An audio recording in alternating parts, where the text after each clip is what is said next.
जय श्री कृष्ण दोस्तों, स्वागत है तमारू सक्सेस क्लासेस यूट्यूब चैनल में। आज आपणे आ विडियोना माध्यम थी टेन्सेस विषे शीखीशुं। तो चालो जोईए। टेन्सेस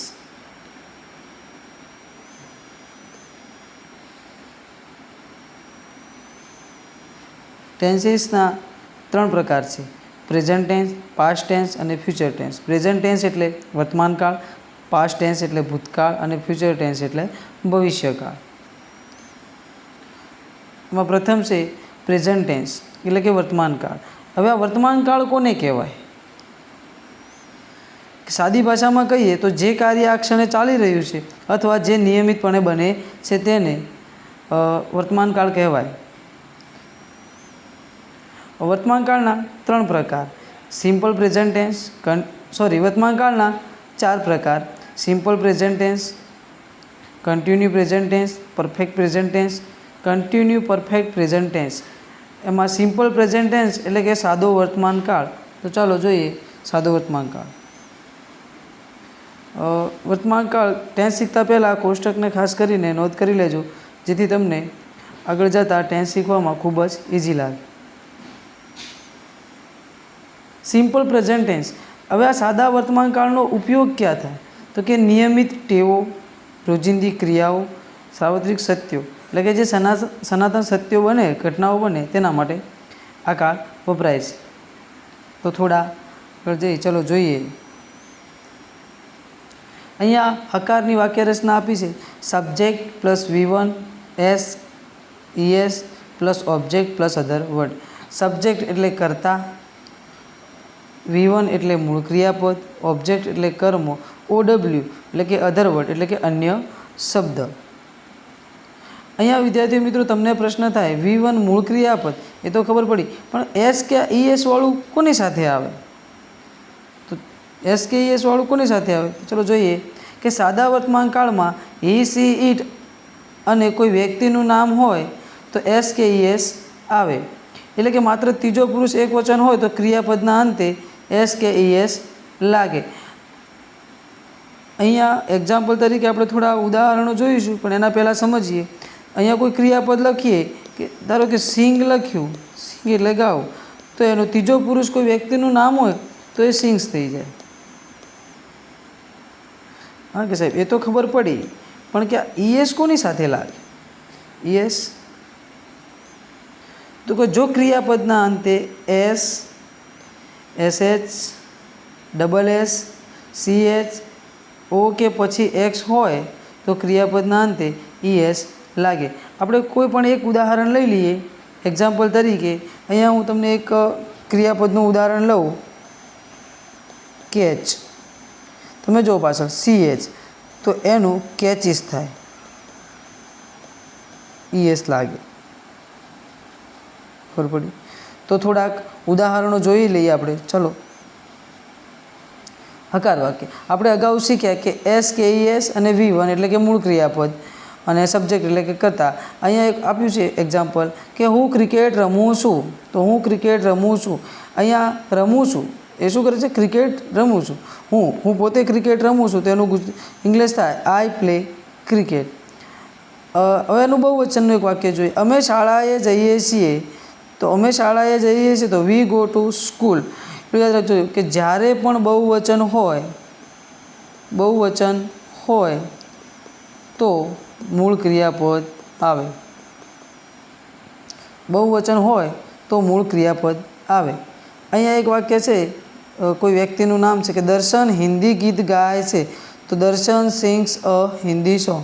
તમે જુઓ સિંગની પાછળ એસ લાગ્યો, કેમ કે આગળ કર્તા તરીકે કોણ હતો? કોઈ એક વ્યક્તિ હતો, ત્રીજો પુરુષ એક વચન હતું, એટલે ક્રિયાપદના અંતે એસ લાગ્યો। હવે જોઈએ નકારની વાક્ય રચના। તો કે સબ્જેક્ટ પ્લસ ડુ કે does plus not plus V1 plus object plus other word. Do does એ સહાયકારક ક્રિયાપદ તરીકે જ્યારે નકાર વાક્ય હોય ત્યારે ડુ ડઝનો ઉપયોગ થાય છે। મોટાભાગે અત્યારે હકાર વાક્યમાં પણ ડુ ડઝ સહાયકારક ક્રિયાપદ તરીકે ઉપયોગ કરવામાં આવે છે।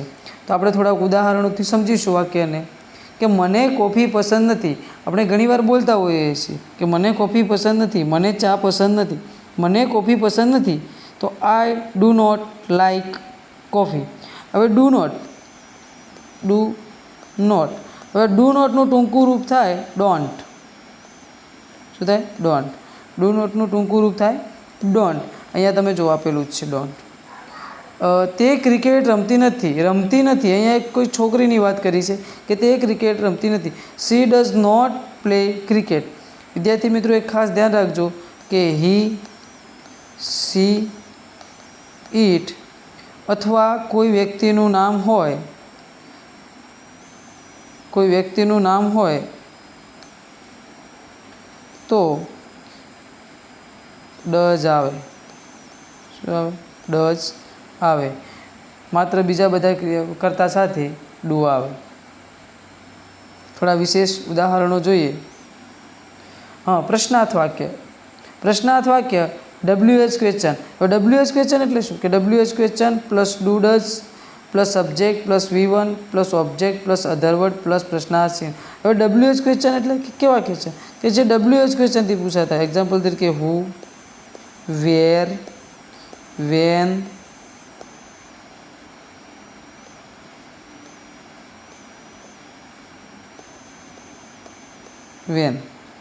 જ્યારે આને WH ક્વેશ્ચન કહેવાય.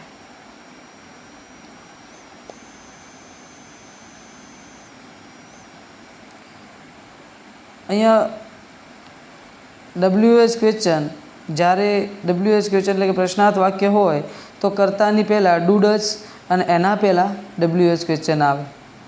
તમે દરરોજ શું વાંચો છો? અહીંયા ઉદાહરણથી થોડું સમજીએ કે તમે દરરોજ શું વાંચો છો, તો what do you read every day. જ્યારે પણ આ વર્તમાન કાળમાં ટુડે, એવરી ડે જેવા શબ્દોનો ઉપયોગ થયો હોય તો સમજી લેવાનું કે આ વાક્ય સાદા વર્તમાન કાળનું હશે. તેઓ